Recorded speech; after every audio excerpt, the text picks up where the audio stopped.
Sukarno, Indonesia's first president and a key figure in the country's independence from Dutch colonial rule, led a complex life that spanned periods of revolutionary fervor, political maneuvering, and cultural influence.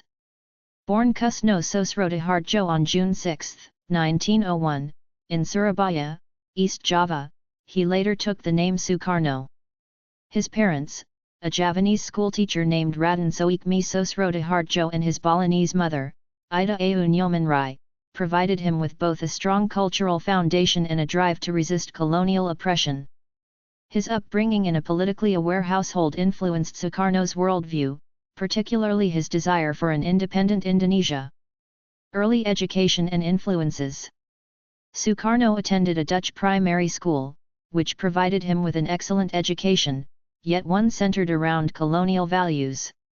Despite this, Sukarno's exposure to nationalist ideas began early in life through interactions with political leaders and reformist groups that questioned Dutch rule.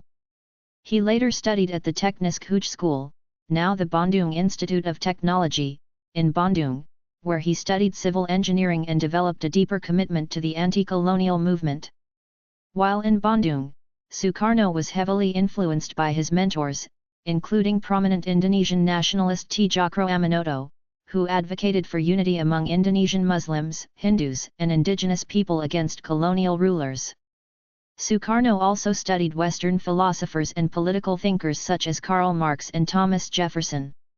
By blending nationalist and socialist ideas, he crafted his own philosophy, Marhenism, which focused on self-sufficiency for the common people, or Marhen, his term for the proletariat of Indonesia. Political beginnings and rise to prominence. In the 1920s, Sukarno founded the Indonesian National Party, PNI, a radical nationalist organization that sought full independence for Indonesia. As a charismatic speaker and skilled writer, Sukarno rallied the Indonesian populace around the concept of a united and free Indonesia. His criticism of the Dutch colonial government made him a target, and in 1929, he was arrested and imprisoned for his political activities. However, his time in prison only served to elevate his status as a nationalist hero. Upon his release in 1931, Sukarno continued to advocate for independence but was arrested again in 1933 and sent into exile in Flores and later Sumatra.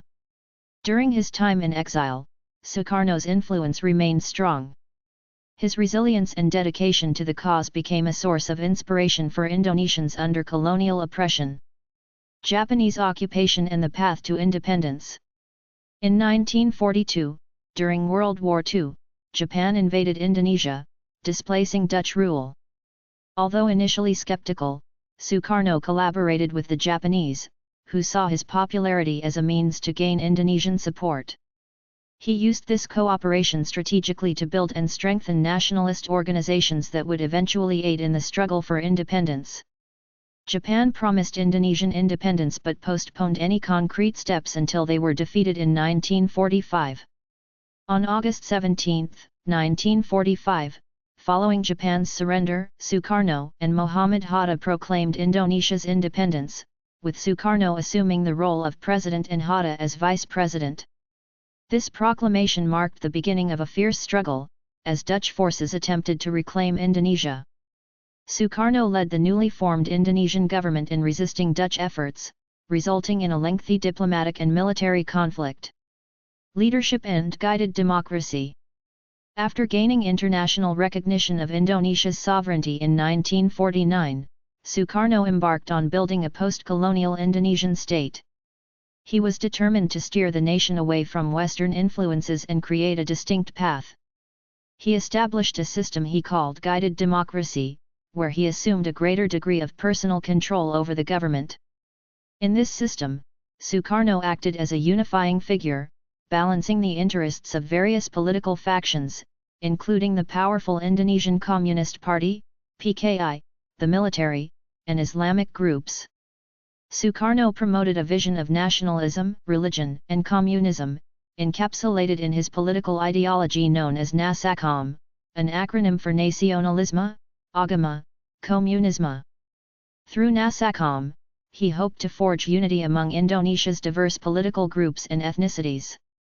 However, his policies led to increasing tensions between the military and the communists, contributing to an atmosphere of political instability. Domestic challenges and foreign policy. Sukarno also pursued a foreign policy that aligned with newly independent nations in Asia and Africa, establishing Indonesia as a leader of the non-aligned movement. He hosted the Bandung Conference in 1955, which was attended by leaders from various countries, including Egypt's Gamal Abdel Nasser and India's Jawaharlal Nehru. The conference emphasized solidarity among post-colonial nations and a shared resistance to Western imperialism. While Sukarno's foreign policy raised Indonesia's international profile, his domestic policies were increasingly erratic. His ambitious economic projects, including grand construction efforts in Jakarta, burdened the Indonesian economy. Furthermore, his anti-imperialist stance strained relations with Western countries, particularly the United States and Britain. The 1965 coup and downfall. The political instability and economic hardships during Sukarno's presidency reached a breaking point in 1965. On September 30, 1965, a failed coup attempt known as the September 30 movement resulted in the killing of several high-ranking military officers. Although the coup's origins remain debated, the military, under General Suharto, blamed the Indonesian Communist Party. A violent anti-communist purge ensued, during which an estimated 500,000 to 1 million people lost their lives. Suharto leveraged the chaos to gradually sideline Sukarno, stripping him of his authority and ultimately forcing him to cede power in 1967. Sukarno was placed under house arrest, marking the end of his political career.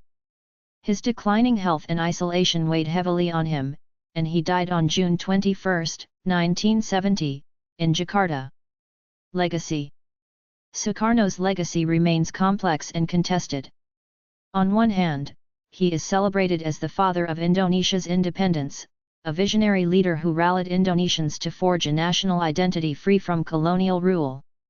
His promotion of Pancasila, a set of guiding principles emphasizing unity, social justice, democracy, and belief in God, continues to shape Indonesian politics and identity.